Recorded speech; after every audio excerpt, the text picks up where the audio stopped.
me, he was a gateway into the divine in myself, or a gateway into the infinite. And he was wide open, and anyone who cared to walk through that doorway could get to the infinite within themselves. Most of the time with years and years and years of work. But if you kept going through that gateway, you would get there. So I really want to share with you the beauty of that realization, that the most important thing about the contact with Rudi was that he served as a gateway. And as I've been practicing, all these years, every day, I've become more and more aware that, yes, I love Rudi, and yes, he was a tremendously important person in my life. The main thing that I feel is gratitude for what I have found by going through the gateway that he represented. And that is this deep connection with the divine in myself. Meaning, just that experience of being able to rest in pure awareness. Nothing to think about, nothing to value, nothing to judge, nothing to be mad about, nothing to be, it doesn't mean we don't have human feelings, but we don't get stuck in any of it. It is just winds that are blowing through. The main thing is that deep connection with the divine. And we are witnessing then that in our everyday experience. And I think this was really Rudi's gift to all of us, was that he served as a gateway for those who really cared to go in there to find that same thing in themselves. So, of course, this is what I wish for all of you. To the degree that you want it, it is available.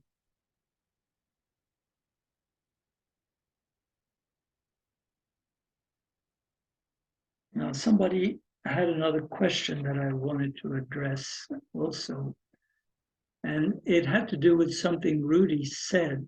And I remember when Rudi said it, and he said other things like it many times.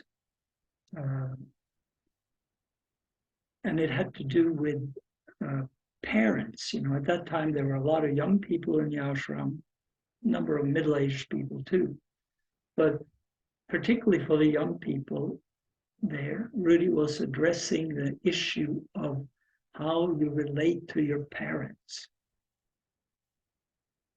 And he basically emphasized that, we as young people at that time, we have a responsibility to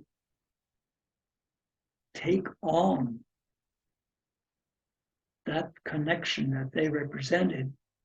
And if there was tension there, difficulties there, to really look at ourselves. What can we do in ourselves? What can we let go of, surrender, to make that connection, which is very important with parents, nourishing as possible. And I know after he said that, this was in the very early days of me going to the ashram. I lived in Brooklyn before I moved into the ashram.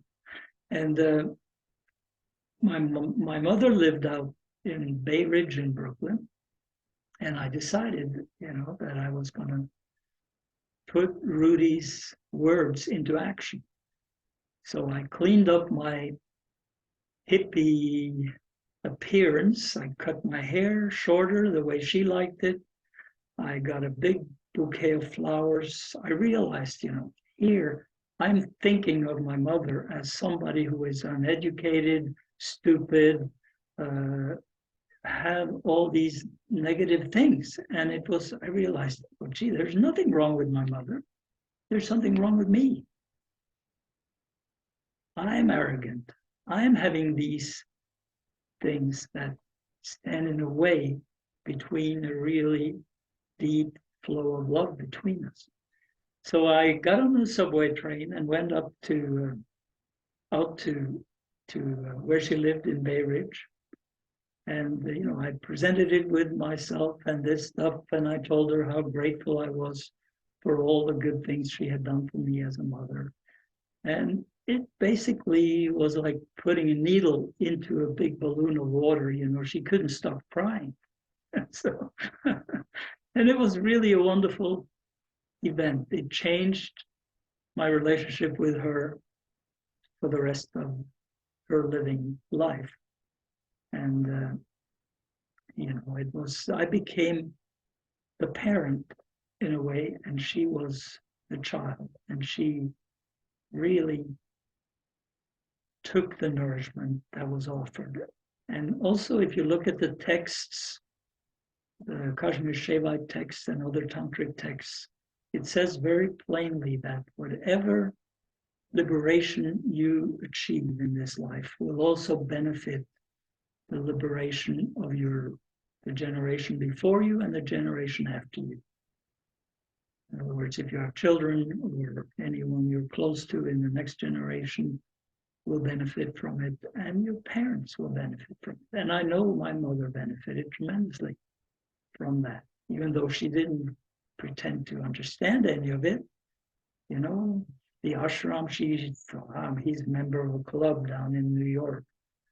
So she didn't need to understand it. She could feel the shift in me from arrogance to love, really love.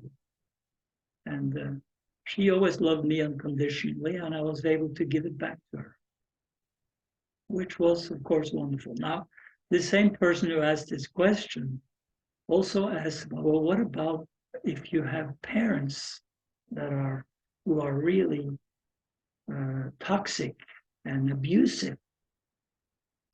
Well, it presents a little different picture. I've told this story to people, students, during my time of teaching. And in a couple of cases, it's been very clear that doing what I did in relation to my mother has just backfired on me, because if you have a person who is very narcissistic and difficult and abusive, and you try to do that, it doesn't necessarily open them, it just threatens them, and they get even nastier with you. So, but that doesn't mean that the person who is in that boat, the child, in other words, or the young person, is blocked off from spiritual transformation. A person like that can work in him or herself, recognize the traumas that happened as a result of having these kinds of parents or one parent, and you can consciously, when you see that behavior, you can, instead of indulging in the wound that comes from that trauma that you received or those traumas, you can consciously give it back. Give it back to the abusive parent. Forgive and give it back. Don't blame and give it back. Really forgive and give it back. It's their thing. It was never yours. You got it from them in your upbringing. And that is something that you need to do on a regular basis if you had that experience, so that you can become whole and really free yourself from that abusive behavior. And a lot of things like addiction and those kinds of conditioning that we all suffer from to some degree, all those things are rooted in those traumas. And whenever somebody pushes our button, the reaction will come until you can dissolve it and feel that you are mastering that. In other words, mastering your own inner state, not mastering your parents. You don't have to do that. That's their business. I like to tell all the time the story that, Rudi said in answer to some question, they spin the wheel and you pop out, talking about your birth, and it's a big mess and you have to clean it up.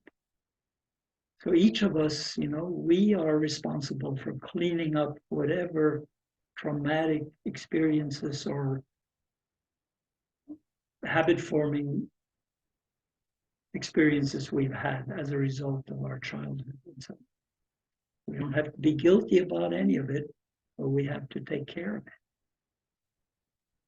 And so Rudi was very, very practical and very much concerned about these things. And he never told anybody what to do, but he encouraged that you work on yourself in a way that would dissolve the tensions and blocks in you